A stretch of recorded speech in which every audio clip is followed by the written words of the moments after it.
प्रभु की दुवरिया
प्रभु की दुवरिया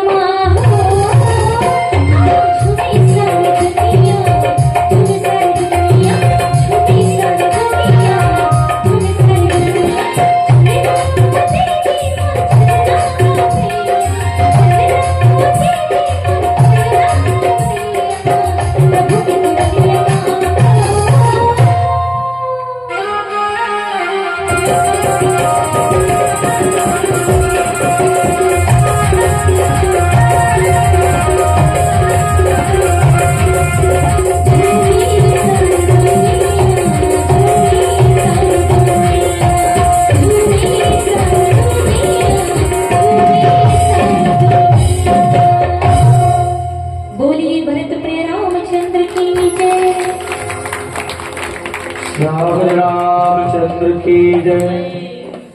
जब भगवान के चरण लगे वटे तो धोई सदना प्रेम से तो देवता मन देखे कहाँ ले ऊपर, और देवता मन जब देखे रखे कुल कही नहीं बरसी सुमन सुर सकल सिंहाई यही सम पुंज को नाही केवल के भाग्य के सराहना कर देवता मन की धन्य केवल। अरे